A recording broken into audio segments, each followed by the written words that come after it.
স্বামীরে কি করে খুশি রাখতে হয় সেটা তুই এখনো জানোসই না। আমার কাছ থেকে শোন, স্বামীরে কি করে খুশি রাখতে হইব। আমি এখন তোরে যে কটা কথা কমি, কথাগুলো যদি তুই মাইনে চলতারস, তোর উপরে খালি খুশি না, সারা জীবন তোর লাগে পাগল হয়ে থাকবো। ক বন্ধু ক, তোর সব কটা কথা আমি মানবো। আমি আমার জামাইয়ের নিয়ে খুব কষ্টে আছি, অশান্তির মধ্যে আছি। সব কটা কথা মনোযোগ সহকারে শুনবি। তুই সকালবেলা ঘুমার থেকে ওইটা ফ্রেশ ট্রেশ হইয়া রান্না বাড়া শেষ করে হালকা পাতলা একটু সাজুগুজু কইরা তুই তোর শরীরের মধ্যে ভালো একটা স্যান মাইরা তোর জামাইয়ের অপেক্ষায় থাকবি কোন সময় সে ঘুমের থেকে ওঠে। তোর স্বামী ঘুমের থেকে ওঠার পরে যেন তোরে প্রথম দেখতে পা, তোরে দেখার পরে যেন তার মনটা ভালো হয়ে যা। তুই মাঝে মধ্যে খেয়াল করবি তোর স্বামীরা কিভাবে ঘুমের থেকে জাগাইলে সে খুশি হয়, তারপরে তুই তার এমন করে ঘুমের থেকে জাগাই দিবি। তাহলেই দেখতে পারবি তোর প্রতি তার ভালোবাসা আরো বাড়তেছে। তোর স্বামী যখন অফিস থেকে আসবে তার আগে তুই হালকা একটু সাজুগুজু করে নিজের পরিপাটি করে রাখবি। তোর স্বামী অফিস থেকে এসে যখন দরজায় নক করবে তাড়াতাড়ি দরজাটা খুললে তার দিকে তাকায় একটা হাসি মারবি। দেখবে তোর হাসিরে দেখিয়া, তোর মুখে যদি হাসিরে দেখতে পায় তোর স্বামী, তাহলে তার সারাদিনের ক্লান্তি কষ্ট সব ভুলে যায়, তার কলজাটা মনটা একবার ঠান্ডা শীতল হয়ে যাইব।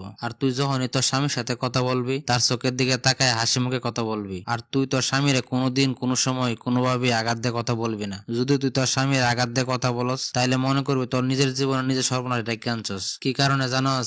দেখবি পরবর্তী সময়ে তোর সাথে গুরুত্বপূর্ণ কোনো কিছু শেয়ার করবে না, প্রয়োজনে অন্য মানুষের লগে শেয়ার করবে, তারপরে তোর সাথে শেয়ার করবে না। তোর স্বামী যদি তোর কোনো সময় কোনো কিছু করতে বলে সেই কাজটা সবার আগে করার চেষ্টা করবে এবং হাসি মুখে করার চেষ্টা করবি। আর তুই তোর স্বামীর দোষ কোনো সময় ভুল করেও কারোর সাথে শেয়ার করবি না, এমনকি তোর কাছের আপনজন মানুষের সাথেও না। তোর স্বামী যদি কোনো ভুল কাজ করে থাকে তুই সঙ্গে সঙ্গে রিয়াক্ট করবি না। তোর স্বামীর মাথা যখন ঠান্ডা থাকবে তখন তার পাশে বসে ভালো করে বোঝায় বলবে যে আসলে এই কাজটা এভাবে না করে এভাবে করলে অনেক ভালো হইতো। দেখবি আর পরবর্তীতে কোনো কাজ করতে হলে তোর সাথে আগে পরামর্শ করে তারপরে কাজ করব। তুই কোনোদিন তোর স্বামীর টাকা তার অনুমতি ছাড়া কখনোই কাউকে ধার দিবি না বা লেনদেন করবি না। তোর স্বামীর কোনো কাজ কাম যদি তোর পছন্দ নাও হয় তারপর তুই লগে লগে তর্ক করা শুরু করবি না। পরবর্তী এক সময় ঠান্ডা মাথায় বসে বুঝাইবে, দেখবি সবকিছু ঠিক হয়ে যাইব। তোর স্বামী যদি তোর জন্য কোনো সময় কোনো কিছু ভালোবাসে নিয়ে আসে, তোর যদি পছন্দ নাও হয় তারপরে তুই তারা না বললে এটা হাসি মুখে গ্রহণ করবি। তুই তার সাথে এমন একটা ভাব ধরবে যে জিনিসটা তোর কাছে অনেক ভালো লাগছে, অনেক পছন্দ হয়েছে।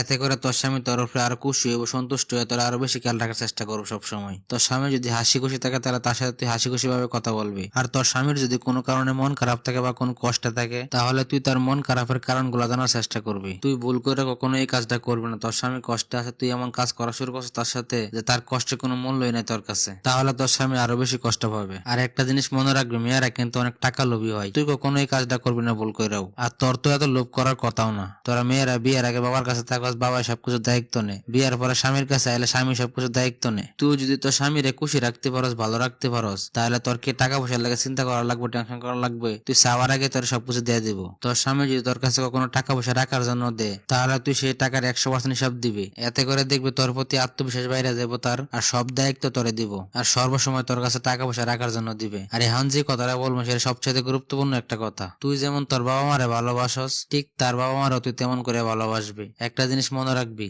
তুই ভুল করে কোনোদিন কোনো সময় তোর শ্বশুর শাশুড়ির ভুল তোর স্বামীর কাছে বলবি না। সবসময় তাদের সাথে এরকম আচরণ করবে তোর স্বামী যেন দেখে বুঝতে পারে তার থেকে তুই তাদেরকে বেশি ভালোবাসস। তাহলে দেখবে তোর স্বামী তোরা সবসময় ভালোবাসে, তোরা ছেড়ে কখনো যাইবো না, তোর সংসারে কখনো অশান্তি হবো না। তোর স্বামী যদি তার বাবা মারা টাকা পয়সা দেয় এতে করে তুই মন খারাপ করবি না, আর খুশি হইবি। দেখবি এরপরে তোর প্রতি বিশ্বাস ভালোবাসা আরো বেশি বাইরে যাবো তার। তোরা যে কটা কথা বলছে এই কথাগুলো মানার পরে যদি তোর সংসারে সুখ শান্তি ফিরে না আসে তাহলে আমি আমার কান কেটে ফেলাই দেবো, সবার সামনে কথা দিলাম।